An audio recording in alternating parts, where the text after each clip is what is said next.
পৰিৱেশ সৃষ্টি কৰাৰ কাৰণে তেওঁ চেষ্টা কৰিছে। আমাৰ ইতিমধ্যে বৰা ডাঙৰীয়া ক'লে যে নামৰূপত তেখেতে ফুটবলৰ এটা জোৱাৰ আনিবৰ কাৰণে সক্ষম হৈছিল। আমাৰ ধ্ৰুৱ ককাইদেউ ৰঞ্জিত বৰা ডাঙৰীয়া আপোনালোক উপস্থিত আছে, আপোনালোক সকলোৱে ভালকৈ জানিব যে নাহৰকটীয়া, জয়পুৰ বা অসমৰ বিভিন্ন স্থানত এইগৰাকী তচেন বৰা ডাঙৰীয়াৰ সান্নিধ্য লাভ কৰাৰ কাৰণে আমাৰ নাহৰকটীয়া মানুহে সৰু চামে বহু পিছতে তচেন বৰাক দেখিছে।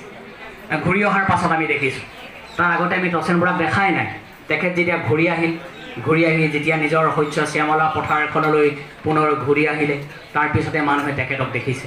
তাৰপিছত কিন্তু এদিনেও এক ছেকেণ্ডো ৰোৱা নাই সেইজন মানুহে। প্ৰতিদিনাখনেই ফিল্ড এখনত, খেলপথাৰ এখনত ফুটবলৰ লগত তেখেতে ধেমালি কৰিছে, ফুটবলৰ লগত তেওঁ ল'ৰা ছোৱালীক ধেমালি কৰোৱাইছে, বিশাল কামখিনি তেখেতে কৰিছে। বেছিদিন নিশ্চয় আমি আপোনালোকক নকৰোঁ। আপোনালোকে এই সমগ্ৰ অনুষ্ঠানটোত উপস্থিত থাকি তেখেতৰ আত্মাৰ সদ্গতিৰ বাবে ভগৱানৰ ওচৰত প্ৰাৰ্থনা জনাইছে, তেখেতৰ পৰিয়ালক আপোনালোকে আশীৰ্বাদ দিছে। আমি তেখেতৰ এগৰাকী শিক্ষাগুৰু পুলিন দিহিঙীয়া ছাৰ আমাৰ মাজত উপস্থিত আছে। আমি ছাৰক একাষাৰ কোৱাৰ কাৰণে অনুৰোধ জনাই আজি অনুষ্ঠানৰ আমি সামৰি মাৰিম। উন্মোচন কৰাৰ মুহূৰ্ততেই এইগৰাকী মহান খেলুৱৈ ৰাষ্ট্ৰীয় মৰ্যাদাৰে অসমৰ মাননীয় মুখ্যমন্ত্ৰীয়ে যি সন্মান প্ৰদৰ্শন কৰিলে, তাৰ বাবেও আমি গভীৰ শ্ৰদ্ধা কৃতজ্ঞতা জ্ঞাপন কৰিছোঁ।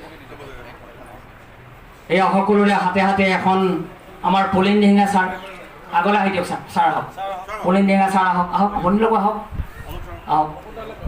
ডাঙৰীয়া, মাননীয় বিধায়ক তৰংগ গগৈ ডাঙৰীয়া, সভাপতি কুসুম্বৰ তাৰে ডাঙৰীয়া আৰু অন্যান্য বিশিষ্ট ব্যক্তিসকলৰ হাতত এই গ্ৰন্থখন আপোনালোকৰ সন্মুখলৈ আগবঢ়াই দিয়া হৈছে। আৰু মুখ্য হিচাপে অসমৰ, ভাৰতবৰ্ষৰ দক্ষ এগৰাকী ফুটবল খেলুৱৈ, এতিয়া প্ৰশিক্ষক মাননীয় শ্ৰীযুত স্বাধীন ডেকা ৰজা ডাঙৰীয়াই গ্ৰন্থখন উন্মোচন কৰিছে। লগে লগে মই তেখেতক গ্ৰন্থখন উন্মোচনী ভাষণ আগবঢ়োৱাৰ বাবে অনুৰোধ জনাইছোঁ। আপোনাৰ ভাষণৰ পাছতেই মাননীয় বিধায়ক তৰংগ গগৈ ডাঙৰীয়াই দুআষাৰ বক্তব্য দাঙি ধৰিব।